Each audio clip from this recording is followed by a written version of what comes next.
ನಮ್ಮ ಮನೆ ಬೆಕ್ಕು ಈ ಪಕ್ಷಿನ ಎತ್ಕೊಬಂದ್ಬಿಟ್ಟೈತೆ. ಅದೇನೋ ಆಗೈತೆ ಅಂದರೆ ಕತ್ತತ್ರ ಹಿಡಿದಿಲ್ಲ ಸದ್ಯಕ್ಕೆ, ಹೊಟ್ಟೆ ಹತ್ರ ಹಿಡಿದ್ಬಿಟ್ಟು ಎತ್ಕೊಬಂದ್ಬಿಟ್ಟೈತೆ. ತಕ್ಷಣ ನೋಡ್ಬಿಟ್ಟು ಕಿತ್ಕೊಂಡಾಗ ಅದು ಫುಲ್ ಸುಸ್ತಾಗಿ ಹೋಗಿತ್ತು.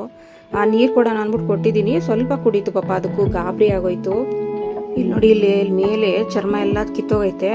ಅದು ಎಲ್ಲ ರೆಕ್ಕೆಗೆ ಏನೂ ಆಗಿಲ್ಲ, ಅದು ಮೇಲ್ಗಡೆ ಇದಿರುತ್ತಲ್ಲ ಕೂದಲು, ಅದೆಲ್ಲ ಕಿತ್ತೋಗೈತೆ, ಇಟ್ಕೊಂಬಂದ್ಬಿಟ್ಟೈತಲ್ಲ ಗಟ್ಟಿಯಾಗಿ.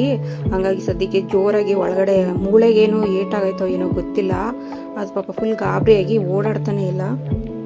ನೋಡಿ ಎಲ್ಲ ಸ್ಕಿನ್ನು ಕಿತ್ತೋಗೈತೆ, ಅದ್ರ ಸ್ಕಿನ್ನು ತುಂಬ ತೆಳುವಾಗಿರುತ್ತಲ್ಲ, ಅದೆಲ್ಲ ಕಿತ್ತೋಗ್ಬಿಟ್ಟೈತೆ. ಇದಕ್ಕೆ ನಾನು ಇವಾಗ ಕೊಬ್ಬರಿ ಎಣ್ಣೆ ಹಚ್ಚುತ್ತಾ ಇದ್ದೀನಿ.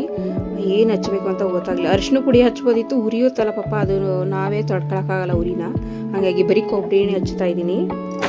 ನೋಡಿ ಈ ಪೈಲ್ವಾನೇ ಹಂಗೆ ಮಾಡಿರೋದು, ಆ ಮರದ ಮೇಲೆ ಆಡ್ತಿತ್ತೇನೋ, ಬಂದ್ಬಿಟ್ಟವನೆ.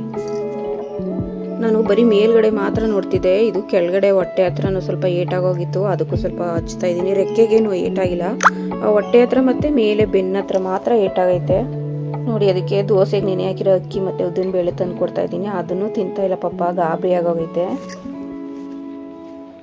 ಅದನ್ನ ಒಂದು ಬಾಕ್ಸ್ಗೆ ಹಾಕಿ ಎತ್ತಿಡ್ತಾ ಇದ್ದೀನಿ ಇವಾಗ. ಅದು ಆರಕ್ಕೆ ಆಗ್ತಾ ಇಲ್ಲ ಇವಾಗ, ಸ್ವಲ್ಪ ಸುಸ್ತೆಲ್ಲ ಕಡಿಮೆ ಆದಮೇಲೆ ನೋಡೋಣ, ಆಮೇಲೆ ಸಾಯಂಕಾಲ ಬಿಡೋಣ ಅಂತ ಅಂದ್ಬಿಟ್ಟು ಅದನ್ನೊಂದು ಬಾಕ್ಸ್ಗೆ, ಹೋಲಿರೋ ಬಾಕ್ಸು, ಅದು ಗಾಳಿ ಆಡುತ್ತೆ, ಆ ಬಾಕ್ಸ್ಗೆ ಹಾಕಿ ಎತ್ತಿಡ್ತಾ ಇದ್ದೀನಿ. ಒಳಗಡೆ ಸ್ವಲ್ಪ ಕಾಳು ಅಕ್ಕಿ ಎಲ್ಲ ಹಾಕ್ಬಿಟ್ಟು ನೋಡೋಣ, ಸಾಯಂಕಾಲಕ್ಕೆ ಏನಾದರೂ ಹುಷಾರಾದರೆ ಬಿಟ್ಬಿಡೋಣ, ಆಮೇಲೆ ನೋಡೋಣ ಸ್ವಲ್ಪ ದಿನ, ಇಲ್ಲಾಂದರೆ ಇಟ್ಕೊಳ್ಳೋಣ ಇಲ್ಲೇ ಅಂತ ಅಂದ್ಬಿಟ್ಟು. ಹಿಂಗಾಗುತ್ತೆ ಹಿಂಗೆ.